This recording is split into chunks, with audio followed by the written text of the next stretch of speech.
It is Sunday, and we are going to get dinner going in the crock pot before we run to Costco. We are going to cook up 1 pound of ground beef along with some onions and some jalapenos. These are jalapenos we grew last year that were sitting in our freezer chopped. This is a leftover onion from yesterday. And then my husband is just opening up different cans of beans for us. We're also going to use some tomato paste, and we're just going to get some chili, easy chili going in the crock pot for the Super Bowl tonight, so that way when we get home it'll be ready to eat. It is cooking away nicely in the crock pot. Now I'm just going to make a cast iron cornbread and get that going. Our Super Bowl dinner is done. We grabbed the shrimp at Costco today. We've got cheese, we have chips, sour cream salsa, queso, onions for the chili, cornbread, and the chili.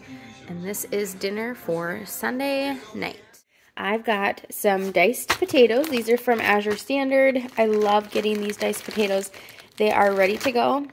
You cook them just like this. They're great for soups and stews. They're perfect for egg bakes. I love them because the only ingredient is just organic russet potatoes. Then I've got some Monterey Jack cheese. I'll use any kind of cheese. Use whatever you have on hand. I'm going to use some milk. If you don't or can't get raw milk, this Kelowna Supernatural is a great alternative. It is low temp pasteurized, non-homogenized cream line milk. Super delicious. Just some pre-cooked bacon.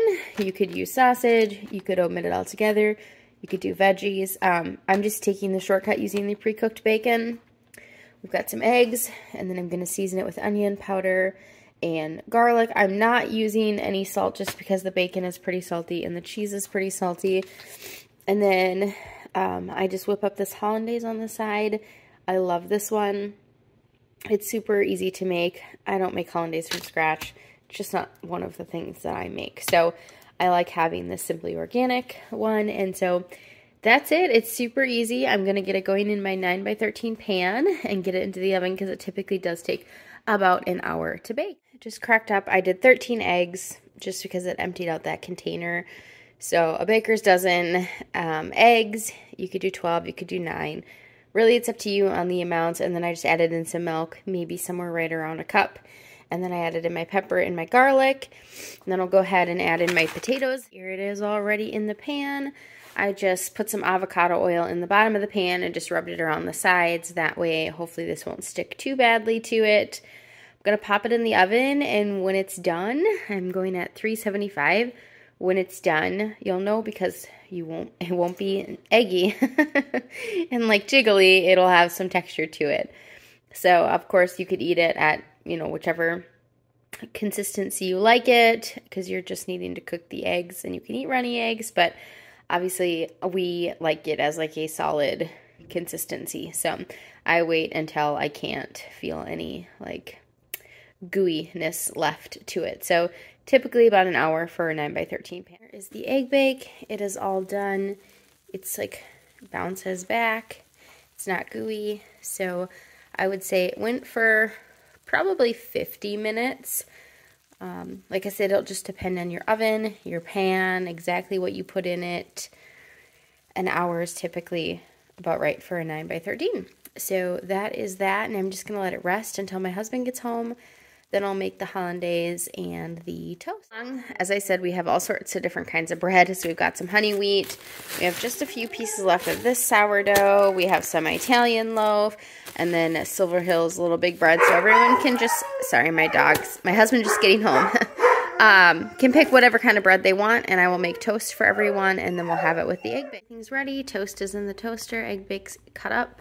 Fruit's done, hollandaise is ready, and we are going to eat, and that is dinner for Monday night. Happy Thursday. I'm a little off on my days because I'm still not feeling 100%.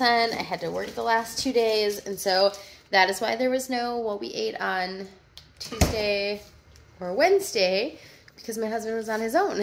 And so I had peanut butter sandwiches at work. I am working on dinner right now. Let me show you what we're going to have tonight. In my Instant Pot, I've got just over 3 pounds of boneless, skinless chicken breast. These are from ButcherBox, which I do have a code for $50 off down in my description if you want to try ButcherBox. We won't need all 3 pounds tonight, but I'm going to cook it up and then throw whatever we don't eat tonight into the freezer, and then we will have pre-cooked chicken for a future meal. And then we are going to do tostadas. So I got these sprouted corn tortillas from Azure, and I'm going to bake them and make them crispy like a tostada. We love tostadas, but I do not love the ingredients in the ones at the store. And so I thought I would get these and try to do them myself. So very simple ingredients in these tortillas. So I'm going to try to make our own tostada shells. We'll see how that goes. I'm just going to bake them. And then I'm just going to season this chicken with a bunch of different like chili powder and cumin and things like that. And then I'm going to shred it up, add in some tomato paste and some green chilies.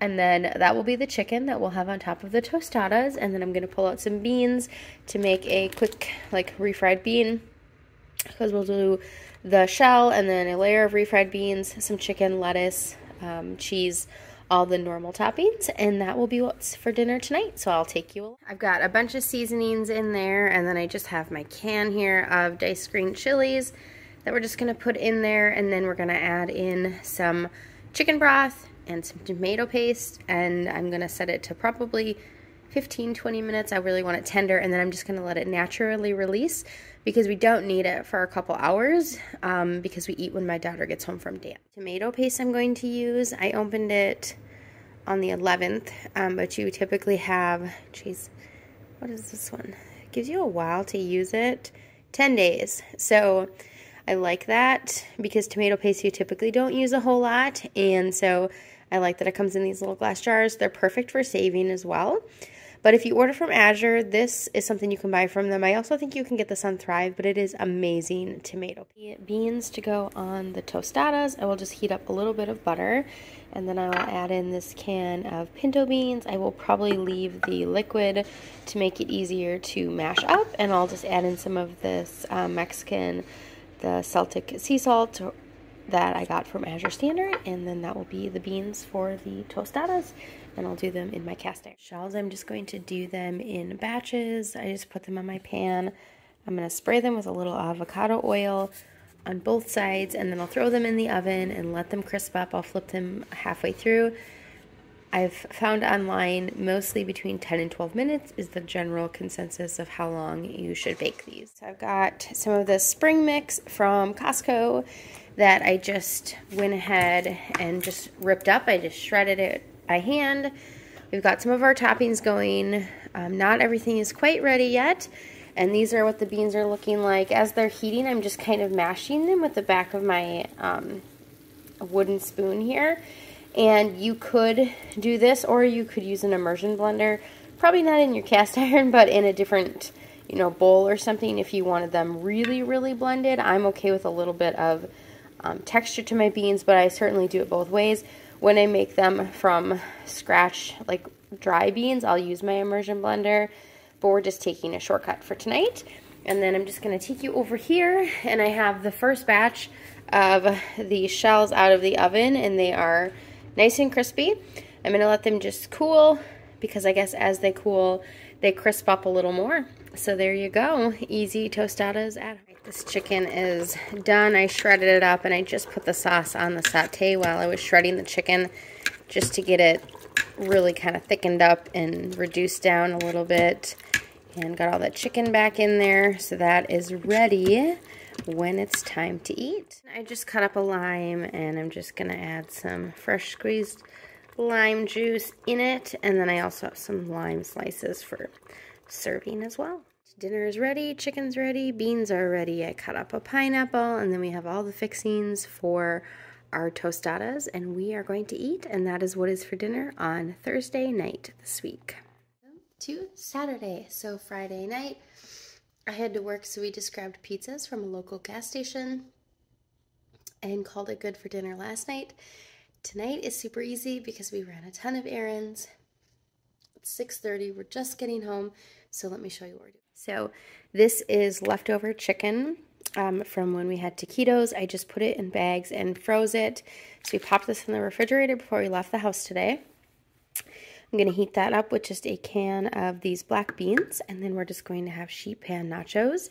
So you'll just lay the chips out, do the topping, cheese, bake it. Once it's toasty and melted, then you can take it out and add on the rest of your toppings like lettuce, sour cream, guacamole, all those good things, and that's it. That's dinner. It's going to be super easy.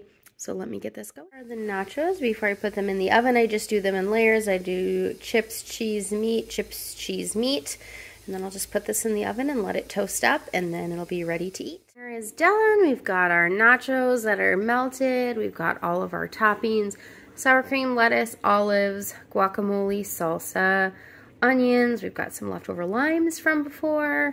And then this is pineapple that I cut up a few days ago. We'll use that up first, and then I just cut up another one for tonight. And that is dinner for this Saturday night. I will see you next week for what we ate this week next week.